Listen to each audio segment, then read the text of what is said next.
এখন আমি আলোচনার যে শিরোনাম সরাসরি সেইখানে প্রবেশ করতে চাইছি। ধরুন বিজ্ঞান উদ্ভাবন। বিজ্ঞান উদ্ভাবন মানে কি? একটু সহজ করে উদ্ভাবন শব্দটা একটু অপ্রচলিত শব্দ, তৎসম শব্দ আপনারা জানেন। মনে রাখবেন সবাই কিন্তু এসেছে আমাদের আগে। তাকে সহজ করে বলতে পারি, খানিকটা সহজ করে বলতে পারি বিজ্ঞান আবিষ্কার। এখন বিজ্ঞান আবিষ্কার কথাটা যখন বলছি তখন বিজ্ঞান বিষয়টাকে আমাদের একটু দেখা দরকার। বিজ্ঞান বলতে আমরা কি বুঝবো? বিজ্ঞান বলতে কি বুঝবো সেটা বুঝবার আগে আমরা এই পৃথিবীতে যারা এসেছি, যাদের বৈজ্ঞানিক নাম হচ্ছে হোমো সেপিয়ান্স সেপিয়ান্স, আপনারা জানেন মানুষের বিজ্ঞানসম্মত নাম হচ্ছে হোমো সেপিয়ান্স সেপিয়ান্স। পৃথিবীতে আমরা এসেছি সব থেকে শেষে, এটা সকলেই জানেন, এটা নিয়ে বক্তৃতা করবার কিছু নেই। যত রকমের জীবন পৃথিবীতে দেখা যায়, সে একটা ছোট্ট পোকামাকড় থেকে গাছপালা থেকে শুরু করে বাঘ, সিংহ, হাতি, গন্ডার যাই থাকুক না কেন, ডাইনোসরেরাও ছিল এক সময়। যদি এই কথা সত্যি হয় তাহলে আমরা কি এই কথা বলতে পারি না? আমরা কি আমাদের ছোটদের এই কথা শেখাতে পারি না যে পৃথিবীতে যে সমস্ত জীবন এসেছে তাদের বেঁচে থাকার জন্য কখনো মানুষের প্রয়োজন পড়েনি? মানুষ তো আসেইনি পৃথিবীতে, প্রয়োজন পড়বে কেমন করে? কিন্তু আমরা মানুষ, আমাদের বেঁচে থাকার জন্য কিন্তু সব জীবজন্তু, গাছপালা, পোকামাকড় তাদের প্রয়োজন পড়ে। এই কথাটা যদি আমরা খুব ছোট্টবেলায় আমাদের ছেলে মেয়েদের কানে পৌঁছে দিতে পারি, তাদের মনের কাছে পৌঁছে দিতে পারি, তাহলে লম্বা চওড়া কোনো বক্তৃতা দেবার দরকার নেই। তার ভেতরে একটা পরিবেশ ভাবনা, পৃথিবীকে রক্ষা করবার ভাবনা। আজকে তো জানেন পরিবেশ একটা পৃথিবীর বড় সংকট। এই নিয়ে আমি জানি না, হয়তো মেলাতেই আলোচনা হবে অথবা নানা জায়গায় আলোচনা হচ্ছে। প্রতিদিন সংবাদপত্রে আপনারা দেখতে পাচ্ছেন। এই তো সবে শেষ হলো পরিবেশ সম্মেলন, গতকালই তার ফলাফল বেরোলো, দেখেছেন। জীবাশ্ম জ্বালানি নিয়ে সিদ্ধান্ত হয়েছে। কিন্তু আমরা যদি এই তথ্যটা ছোটদের কাছে পৌঁছে দিতে পারি, যেটা বিজ্ঞানসম্মত তথ্য, যে দেখো আমরা সকলে এসেছি, সব যত রকমের জীবন আছে তারা আগে পৃথিবীতে এসেছে, তারপর আমরা এসেছি। কাজে কোনো জীবন মানুষের মুখাপেক্ষী হয়ে বেঁচে ছিল না পৃথিবীতে। কিন্তু আমরা যারা বেঁচে আছি পৃথিবীতে, আমাদের খেয়াল রাখতে হবে যে আমরা কিন্তু তাদের সকলের উপরে নির্ভর করে বেঁচে আছি। এটা যেহেতু একটা বিজ্ঞানসম্মত ভাবনা এবং আমার আলোচনার মধ্যে যেহেতু বিজ্ঞান উদ্ভাবন এবং বিজ্ঞান মনস্কতা জড়িয়ে আছে, তার জন্যই আমি এই তথ্যটা আপনাদের কাছে এইভাবে পেশ করলাম। এইবার যে কথাটা আমি বলতে চাই, দেখুন বিজ্ঞান কথাটা বললে সঙ্গে সঙ্গে আরেকটা শব্দ উচ্চারিত হয়, সেটা হচ্ছে প্রযুক্তি। ইংরেজিতে আমরা বিজ্ঞানকে বলছি সায়েন্স আর প্রযুক্তিকে বলছি টেকনোলজি। এখন কেউ যদি আমাকে জিজ্ঞেস করেন যে বিজ্ঞান এবং প্রযুক্তির মধ্যে কি কোনো সম্পর্ক আছে, তার সরাসরি উত্তর হচ্ছে নিশ্চয়ই আছে। কিন্তু যখন আমি বলছি নিশ্চয়ই আছে, আমাকে কিন্তু এই কথাও বলা দরকার যে বিজ্ঞান বলতে কিন্তু প্রযুক্তি বোঝায় না, প্রযুক্তি বলতে কিন্তু বিজ্ঞান বোঝায় না। কিন্তু দুয়ের মধ্যে একটা খুবই নিবিড় সম্পর্ক আছে। এখন এই সম্পর্কটাকে একটু সহজ করে আমরা বুঝতে চাই। কেউ যদি বাড়িতে আমাকে জিজ্ঞেস করেন, আমাদের বাড়িতে ছোট ছেলে মেয়েরা যদি জিজ্ঞেস করেন যে আচ্ছা তুমি তো দুখানা শব্দের কথা বলছো, একটা বিজ্ঞান একটা প্রযুক্তি, আচ্ছা এই পৃথিবীতে কোনটা আগে এসেছে? এই দুটো কি একসঙ্গে এসেছে, হাত ধরাধরি করে এসেছে, নাকি কেউ আগে এসেছে কেউ পরে এসেছে? তার উত্তর হচ্ছে, মনে রাখবেন এই পৃথিবীতে প্রযুক্তি এসেছে আগে, বিজ্ঞান এসেছে পরে।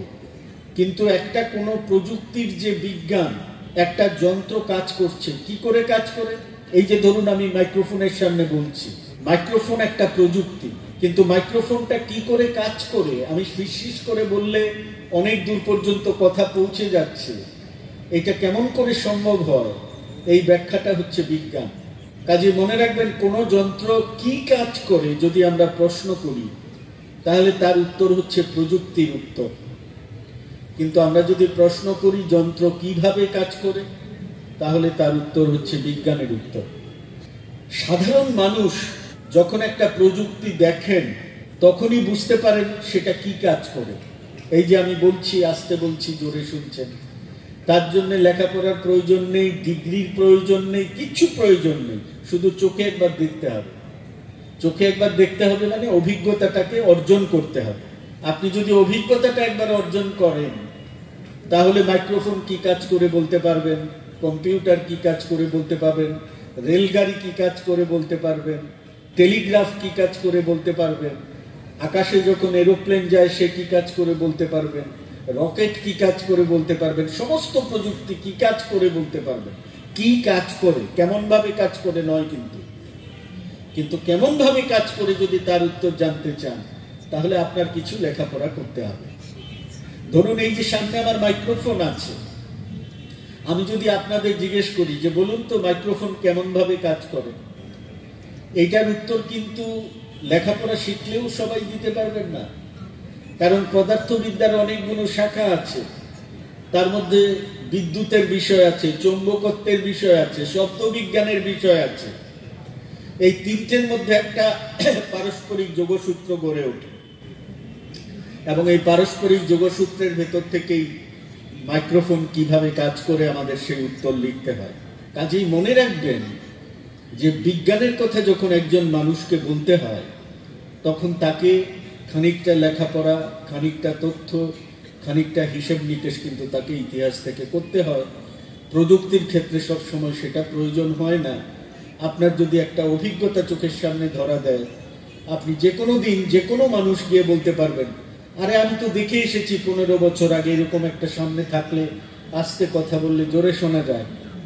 ওইটা ওখানে আছে, আমি জানি যখন তারা অনুষ্ঠান শুরু করবে কেউ যদি আস্তে কথা বলেন সেটা জোরে শোনা যাবে। এই হলো বিজ্ঞান প্রযুক্তির বিষয়, যেটা আমি আপনাদের কাছে পার্থক্যটা করবার চেষ্টা করলাম। আরেকটা কথা বলি, বিজ্ঞান প্রযুক্তির ফারাক, পার্থক্য কেমন। দেখুন, প্রযুক্তি, যে কোনো প্রযুক্তি কিন্তু যে কোনো দেশেই চলবে এরকম বলা যায় না। আমি একটা ছোট্ট উদাহরণ দিই। আপনারা বিজ্ঞানী মেঘনাদ সাহার নাম শুনেছেন। তিনি আমেরিকায় গিয়েছেন, টেনেসি নদীতে যে বাঁধ দেওয়া হয়েছে সেটা দেখেছেন কি করে তারা বন্যা সামলায়। হাডসন নদীতে বাঁধ দেওয়া হয়েছে কি করে বন্যা সামলায়। আমেরিকার ইঞ্জিনিয়াররা কি করেছেন সেই সব তিনি দেখে এসেছেন। কেন দেখে এসেছেন? কারণ আমাদের দামোদরের যে বন্যা হয় সেই দামোদরের বন্যা তাকে থামাতে হবে। তিনি এসে কি করলেন? তিনি এসে দেখলেন যে টেনেসিতে এবং হাডসনে যেভাবে ইঞ্জিনিয়াররা বন্যা সামলান এবং তার জন্য যে বিশাল পরিমাণ টাকা খরচ করতে হয়, আমাদের দেশে কিছুতেই আমরা অত পরিমাণ টাকা খরচ করতে পারবো না। কাজেই তখন তিনি তার মতো করে একটা পরিকল্পনা করলেন এবং কি করে আমরা দামোদরের বন্যা তাকে আটকাতে পারি, রোধ করতে পারি, তিনি তার পরামর্শ দিলেন। সেই আলোচনায় আমরা যাচ্ছি না, শুধু এইটুকু বলি, তিনি যে পরামর্শ দিয়েছিলেন আজ পর্যন্ত সেটা পুরোপুরি মান্যতা অর্জন করেনি। যদি সেটা মান্যতা পেত, মেঘনাদ সাহা যা পরামর্শ দিয়েছিলেন যদি সবটা মান্যতা পেত, তাহলে আজকে যে মাঝে মাঝে দামোদরের বন্যা আমরা দেখতে পাই সেটা হয়তো আমরা আটকাতে পারতাম। কি তিনি বলেছিলেন, কি মান্যতা পায়নি, সেটা ভিন্ন আলোচনার বিষয়। আমি শুধু তথ্যটা আপনাদের কাছে দিলাম, আগ্রহী হলে নিশ্চয়ই আপনারা পরে জেনে নেবেন। কাজে এটা মনে রাখবেন, যেটা বলে আমি চলে যেতে চাইছি অন্য জায়গায়, যে পৃথিবীতে কেউ যদি একটা প্রযুক্তি আবিষ্কার করে তার মানে কিন্তু এই নয় যে চোখ বুঝেই আমরা সেই প্রযুক্তি সব দেশে কাজে লাগাতে পারি। আপনার দেশে কত টাকা খরচ করতে পারবেন, আপনি কি সামর্থ্য আছে, সেটা খুব জরুরি কথা। কিন্তু বিজ্ঞানের আবিষ্কার, মনে রাখবেন, বিজ্ঞানের আবিষ্কারের কিন্তু জাত, বর্ণ, ধর্ম, সম্প্রদায় কোনো কিছু নেই। কোনো একটা দেশে বিজ্ঞান আবিষ্কার হলে সেই বিজ্ঞানের সত্য পৃথিবীর সব দেশের জন্য প্রযোজ্য। ধরুন এখানে কেউ না কেউ নিশ্চয়ই বিজ্ঞানের মাস্টারমশাই আছেন। আচ্ছা বলুন তো, আপনারা কেউ কি ক্লাসে গিয়ে বলতেন যে জগদীশচন্দ্র বসু, আচার্য প্রফুল্লচন্দ্র রায়, মেঘনাদ সাহা, সত্যেন্দ্রনাথ, সিভি রমন, রামানুজন ভারতীয় বিজ্ঞানী, আর Newton, Louis Pasteur, Albert Einstein, Michael Faraday, তারা সব বিদেশি বিজ্ঞানী। তার মধ্যে নিউটন তো আবার ইংরেজ, আর ইংরেজরা আমাদের দেশ শাসন করেছে প্রায় 200 বছর। কাজে তোমরা বাবা যখন সিলেবাস পড়বে তখন নিউটনকে একটু কম ইম্পর্টেন্ট ভেবে পড়বে, জগদীশচন্দ্র প্রফুল্লচন্দ্রদের একটু বেশি ইম্পর্টেন্ট ভেবে পড়বে। কোন বিজ্ঞানের মাস্টারমশাই ক্লাসে এই কথা বলেন?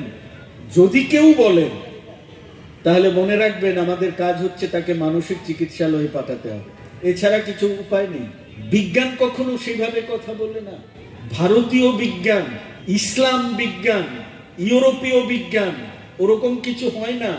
ভারতে বিজ্ঞান হতে পারে ইন্ডিয়ান সায়েন্স বলে কিছু হয় না, science in India. European science বলে কিছু হয় না, সায়েন্স ইন ইউরোপ। ইসলামীয় বিজ্ঞান বলে কিছু হয় না, ইসলাম সভ্যতায় বিজ্ঞান, সায়েন্স ইন ইসলাম সিভিলাইজেশন। কিন্তু আজকে আমাদের সবকিছু ভুলিয়ে দেওয়া হচ্ছে।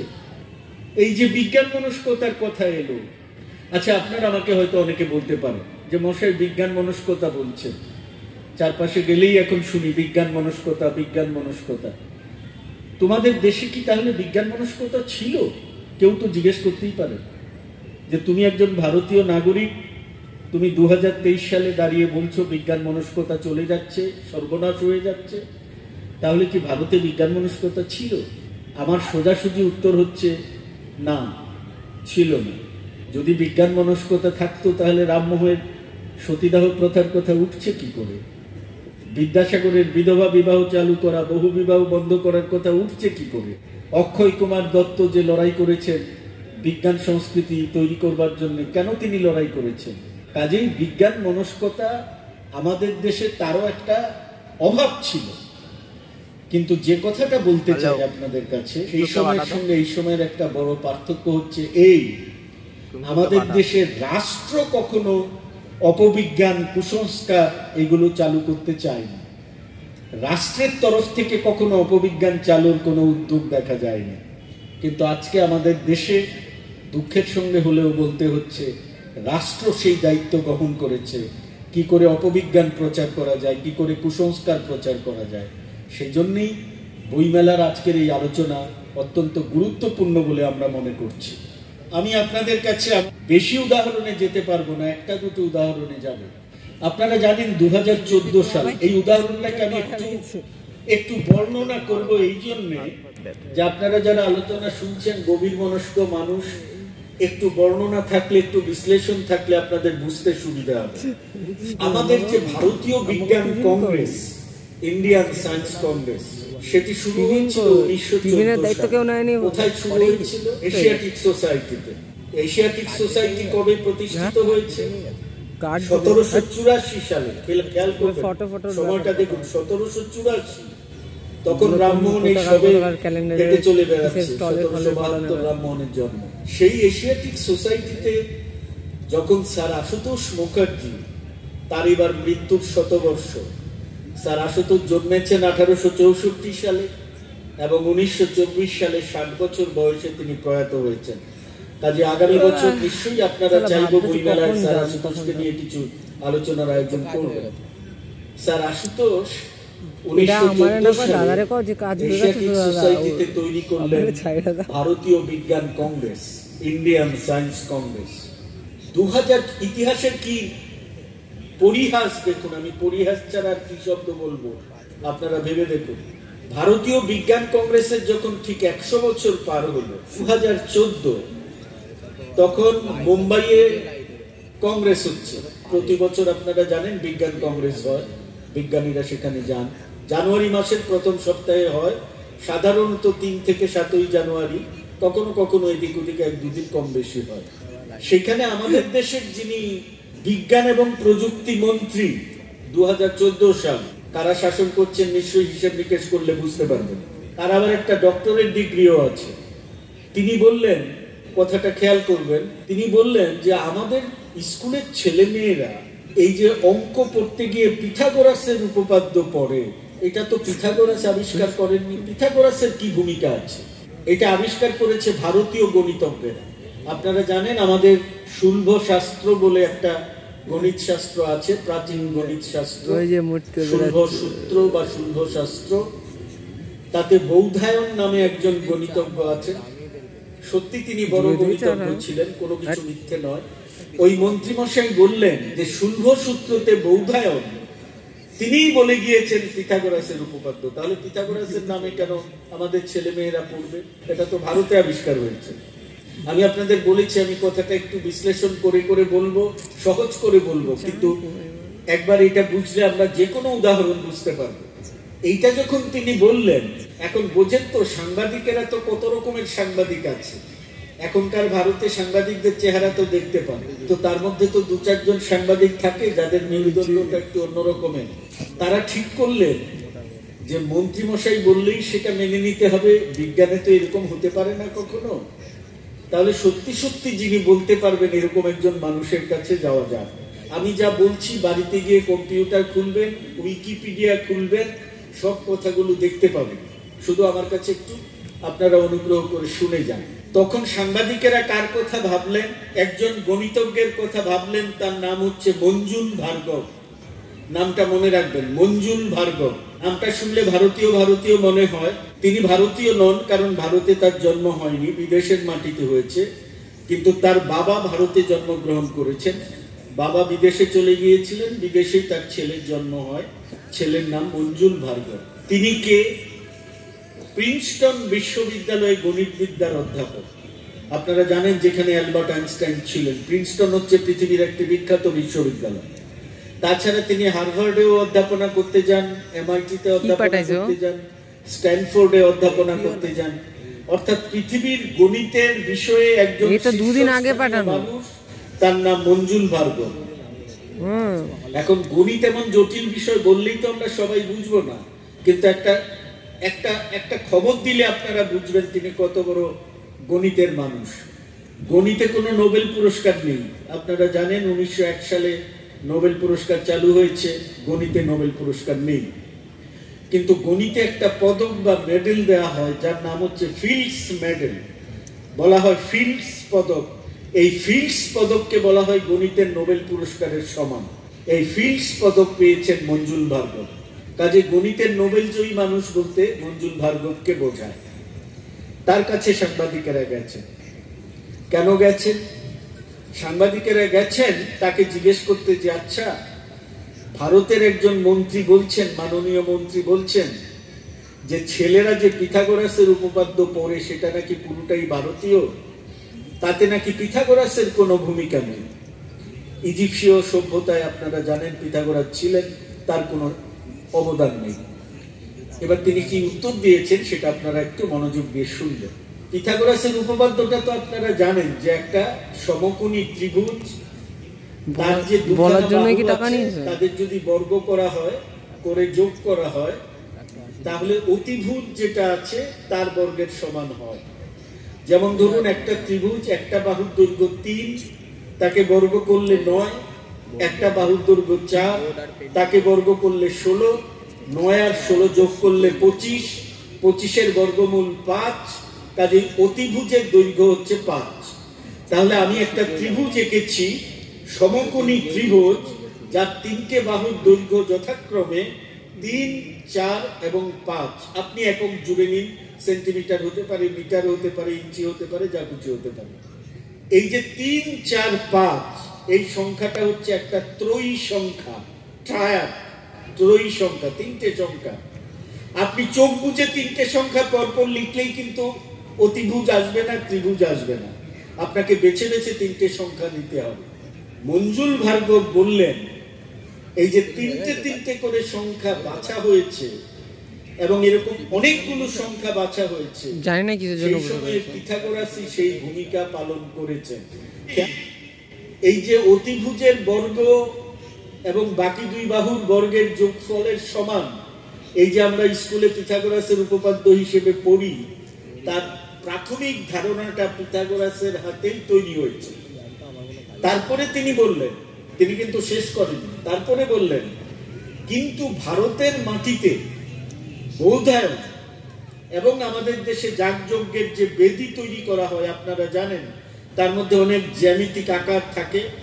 কাজেই আমাদের দেশে এই যে অতিভুজি ত্রিভুজ কত রকম ভাবে আঁকা যেতে পারে বোতলের দোকানটা হয়েছে।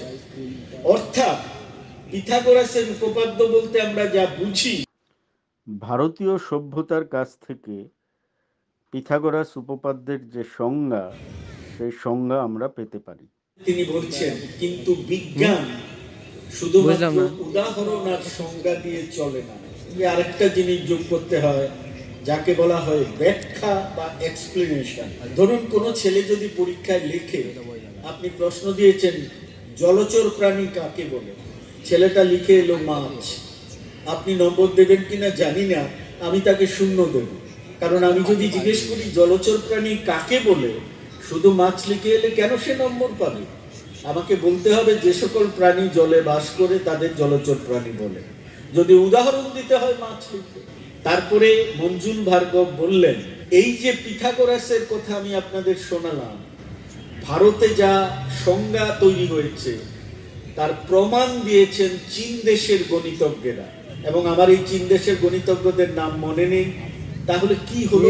পিথাগোরাসের উপপাদ্য বলতে আমরা যা পড়ি, প্রথম উদাহরণ তৈরি হলো পিথাগোরাসের হাত থেকে, তার সংজ্ঞা তৈরি হলো ভারতের মাটিতে, তার প্রমাণ তৈরি হলো চীন দেশের মাটিতে। এবার চলে যান এই সময় থেকে প্রায় 100 বছর দূরে। আমাদের দেশে আধুনিক বিজ্ঞানের প্রতিষ্ঠাতা দুজন, আচার্য জগদীশ চন্দ্র বসু, আচার্য প্রফুল্লচন্দ্র রায়।